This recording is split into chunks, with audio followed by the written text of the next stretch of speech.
Salut les amis, comme vous le savez sur cette chaîne j'ai envie de parler de sujets scientifiques, et d'ailleurs j'ai commencé à le faire avec des TikTok, des réels, des shorts, d'ailleurs s'il te plaît va me suivre si tu fais pas encore, et j'aimerais bien complexifier un peu la tâche en parlant de sujets qui sont à la fois scientifiques, mais aussi d'éternels débats, avec des opinions qui vont dans tous les sens, des avis qui divergent, et surtout beaucoup de gens qui parlent d'énormément de choses dont ils ne connaissent rien. Et ouais, l'ère des vidéos friendly sur la calvitie est terminée. Alors petit disclaimer s'impose, que vous partagiez mon avis ou non, l'idée c'est d'avoir un esprit ouvert, critique, de faire preuve d'empathie surtout, et de comprendre que chacun a son opinion, qui s'est construit avec son histoire, son passé, et du coup on range son jugement dans sa poche. Et qui sait, peut-être qu'en apprendre un peu plus sur certains sujets, ça sera l'occasion d'élever le débat, et pourquoi pas de faire un virage à 180 degrés, et totalement changer d'avis. Mais quoi qu'il en soit, vous l'avez vu dans le titre, aujourd'hui on parle de la dépression. Avec un grand sourire s'il vous plaît. Alors on va commencer tout gentiment par débunk un truc. Oui, la dépression c'est une maladie, y a pas de débat là-dessus, on peut pas décider de plus être dépressif juste avec des good vibes et en gardant le sourire. Parce qu'il y a beaucoup d'amalgames qui se font entre un état dépressif et le fait d'être déprimé. Alors quand on est déprimé, on est triste, on n'a pas le sourire, mais normalement c'est censé passer assez rapidement. Après certes, la déprime ça peut mener à la dépression. Et une fois que vous êtes arrivé au stade de la dépression, c'est un peu la merde, parce que c'est beaucoup plus profond, et aussi étonnant que ça puisse paraître, ça peut vraiment toucher tout le monde. Alors même si selon une étude du Journal of Health and Social Behavior, ça fait 40 fois que je réessaie de le dire, et bah la précarité serait la première source de dépression, et je vous assure que même si vous êtes beau, riche, en pleine santé, célèbre, vous pouvez quand même tomber en dépression. Et du coup nous, en tant qu'honnêtes citoyens, forcément on a le droit de se demander comment la dépression vient contourner toutes les barrières de la classe sociale pour venir foudroyer toutes les personnes qui se mettent en travers de son chemin. Bah déjà un premier indice, même si ça peut vous paraître évident, et d'ailleurs j'ai déjà dit tout à l'heure, la dépression c'est une maladie, et à part en cas de pauvreté extrême, c'est pas votre niveau de richesse qui va vous empêcher de tomber malade. Je trouve ça bien de le rappeler parce que les symptômes de la dépression c'est quoi? Tristesse, baisse d'estime de soi, manque de désir, culpabilité, et du coup on peut vite être tenté de se dire « T'es triste Arrête !» C'est vrai, c'est vrai. Mais ça les dépressifs, je vous assure qu'ils doivent l'entendre toute la journée, c'est culpabilisant, ça arrange pas la chose, c'est pas bien, faites pas ça. Bon, petite séquence où je fais le moralisateur, j'adore faire ça. Sauf que je fais une petite gaffe en même temps, j'appelle les gens qui font une dépression les dépressifs. Ça c'est zéro. Définir les gens par leur maladie, c'est pas une chose à faire. Le problème c'est que je le fais plusieurs fois dans la vidéo, c'est pour ça que je suis là, pour m'excuser par avance. Promis je recommencerai plus. De toute façon je fais ça pour le bien de tous les dépressifs, de tous les gens qui ont une dépression, je rigole. Sur ce bonne vidéo, profitez bien, que du love. Et encore une fois, désolé. Mais bon, je vous avoue qu'à part le fait que c'est une maladie, j'ai pas trouvé d'autres points communs à toutes les dépressions. Et j'ai bien fait de pas chercher parce qu'en fait, il y en a pas. C'est multifactoriel, il y a plein de types de dépression, ça dépend de l'âge, de la fréquence des dépressions, des éléments déclencheurs. Par contre, on peut plus ou moins expliquer pourquoi face à une même situation, une personne va tomber en dépression et une autre non. Et je vous assure, c'est pas un manque de bonne volonté, c'est plutôt une histoire de prédisposition. Je m'explique. Pour l'instant, toutes les études qui essaient de prouver que la dépression était génétique ont été réfutées.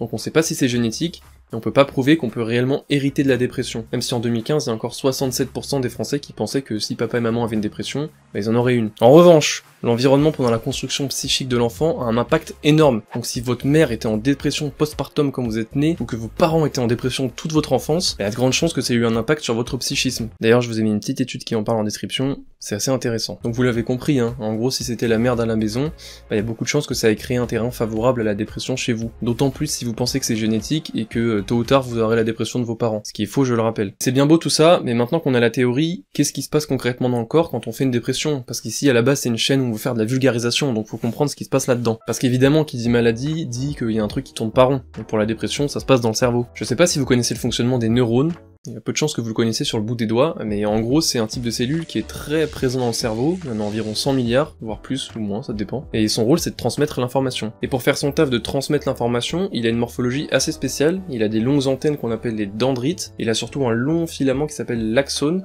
et qui fonctionne un peu comme un câble qui ferait passer l'électricité, sauf que lui il fait passer l'influx nerveux, qui est aussi un signal électrique, mais je vous passe les détails. Donc il fait passer ce message électrique de ces dendrites vers ces terminaisons nerveuses, qui sont elles-mêmes reliées aux dendrites d'un autre neurone, qui va faire passer le message vers aussi ces terminaisons nerveuses, qui est relié aux dendrites, vous l'avez deviné, terminaison nerveuse, dendrite, et c'est comme ça que ça se transmet de proche en proche. Mais, avec la dépression, et comme avec beaucoup de maladies d'ailleurs, le problème il se passe au niveau de la transition entre la terminaison nerveuse d'un neurone et la dendrite de l'autre. Et si on zoome sur cette partie, on trouve la fente synaptique, c'est la zone de transition entre deux neurones. Si tout se passe bien, une fois que le signal électrique est arrivé au niveau des terminaisons nerveuses, ça va leur faire relâcher des molécules qu'on appelle les neurotransmetteurs dans la fente synaptique. Ces molécules, elles vont aller se fixer au récepteur des dendrites du neurone 2, et ça va être le signal de départ pour un nouveau message électrique, et rebelote, ça va se transmettre de neurone en neurone. Tout ça c'est bien, mais ça nous dit pas d'où vient le problème exactement. Et bah plot twist, il vient de celui dont on parlait le moins, celui dont j'ai mentionné le nom qu'une seule fois, le neurotransmetteur. C'est moi, wesh. Alors peut-être que ça vous dit rien, mais je vous assure que vous en connaissez plein des neurotransmetteurs, et ici particulièrement il y en a 3 qui sont concernés. J'ai mes petites notes, on a la sérotonine qui équilibre le sommeil, l'appétit et l'humeur, la dopamine qui est aussi responsable de la régulation de l'humeur et de la motivation, et la noradrénaline qui gère l'attention et le sommeil. Rien que ça. Donc si vous avez fait attention, ils sont quand même pas mal responsables de tout ce qui déconne quand on fait une dépression, et c'est plutôt logique parce que ce qu'on leur reproche pendant les périodes dépressives, bah c'est d'être en sous-effectif. En vrai c'est beaucoup plus compliqué que ça, vous imaginez, il y a plein d'autres molécules impliquées, mais si on veut résumer facilement, on peut dire qu'il y a une sorte de coupure de courant et du coup l'information passe mal. Petit aparté, mais vous imaginez quand elles ont été faites les découvertes, le soulagement pour les dépressifs, parce qu'ils devaient prendre tarif à l'époque, hein. Déjà aujourd'hui on voit les discours un peu culpabilisants qui tournent, imaginez à l'époque, quand on savait même pas ce que c'était que la dépression. La nouvelle a dû en faire guérir plus d'un, je vous le dis. Mais bon, à part le début de la fin du shaming des dépressifs, ça a été aussi l'occasion de se pencher sur des traitements, et notamment le plus connu, l'antidépresseur. Alors comme je vous l'ai dit, la dépression c'est difficile à caractériser, il y a autant de dépression qu'il y a de personnes, donc il y a aussi autant d'antidépresseurs forcément, et c'est pas facile de trouver le bon directement parce qu'ils ont tous des effets un petit peu différents. Par exemple, le plus utilisé, son mode d'action, c'est d'aller empêcher la recapture des molécules de sérotonine et de noradrénaline avant qu'elles aient pu se fixer sur les récepteurs au niveau de la fente synaptique, et du coup avant qu'elles aient pu transmettre le message de l'influx nerveux. Bon, je suis sûr que vous avez pas compris ce que je viens d'expliquer, hein. Décidément, la réalisation de cette vidéo est minable, je dois intervenir toutes les 2 minutes. Normalement, à l'écran, vous avez une vidéo qui s'affiche, la qualité aussi est médiocre, mais je remercie l'auteur parce qu'elle va bien nous servir. Si vous avez suivi, normalement, quand on a un influx nerveux dans le neurone 1, il relargue des neurotransmetteurs qui vont aller se fixer sur les récepteurs du neurone 2, qu'il y ait une continuité de l'influx nerveux. Ce qui se passe, c'est qu'il y a toujours un excédent de neurotransmetteurs qui sont relâchés, et à ce moment-là, le neurone 1, il peut les recapturer. Le problème avec les gens qui sont en dépression, c'est que la recapture de ces neurotransmetteurs, elle est précoce. Du coup, ils ont même pas le temps d'aller se fixer sur les récepteurs du neurone 2, qui sont déjà recapturés. Et là, l'influx nerveux, il est complètement biaisé, et s'en suivent tous les problèmes qui vont avec. C'est à ce moment-là que le premier type d'antidépresseur peut faire son taf, parce que comme vous le voyez à l'écran, il intervient et bloque la réabsorption des neurotransmetteurs. Du coup, ils ont pas d'autre choix que d'aller sur le récepteur du neurone 2. Voilà, j'espère que c'était clair, en tout cas un peu plus, et bah bonne continuation. Et si ça fonctionne pas, bah il y a d'autres familles d'antidépresseurs, il y en a par exemple qui empêchent la dégradation de la dopamine.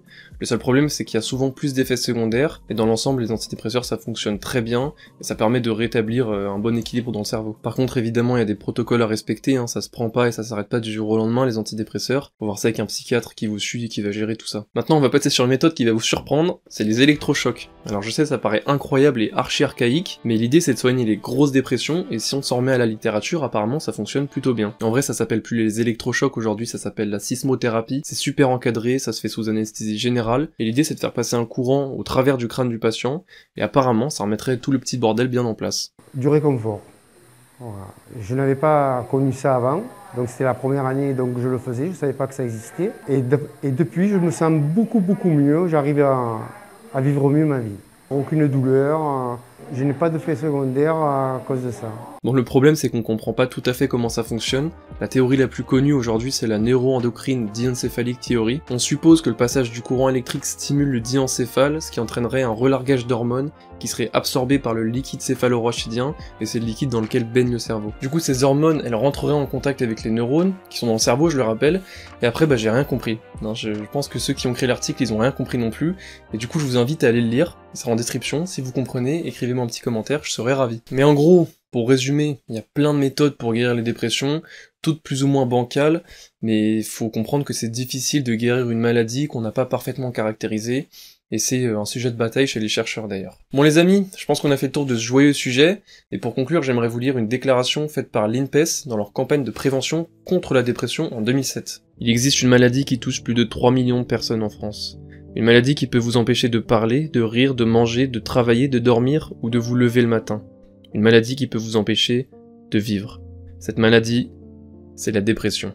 Bon, cette déclaration, elle est assez explicite sur ce qu'est la dépression, hein, elle fout clairement au fond du trou, mais j'ai quand même envie d'en rajouter une couche et de vous dire de pas prendre votre santé mentale à la légère. Ça peut paraître con dit comme ça, mais ça serait bien de démocratiser le fait de consulter, d'aller voir un psy, et de prendre soin de soi de manière générale. Je vous le rappelle, hein, c'est pas parce que vous allez voir un psy que vous êtes fou, ça peut vous faire que du bien, et si ça rassure votre ego, même les sportifs de haut niveau ont des psys. Après attention, hein, je vous vois venir, vous faites pas d'idées, c'est pas parce que je dis ça que j'en vois, hein, je suis pas fou. Je rigole, on est entre nous, on fait des petites blagues et c'est la fin de la vidéo, on se détend. Allez, je vous laisse là-dessus. Vous m'avez saoulé. Mais j'espère quand même que vous avez appris des petites choses sur la dépression, que ça a ouvert vos chakras. Faites le bien autour de vous, merde. Commencez en likant la vidéo, en la partageant, en la commentant. Et si je vois que ça vous a plu, je ferai peut-être un même type de vidéo sur un autre sujet. Allez, prenez soin de vous, prenez soin de vos proches. Plein d'amour. Ciao.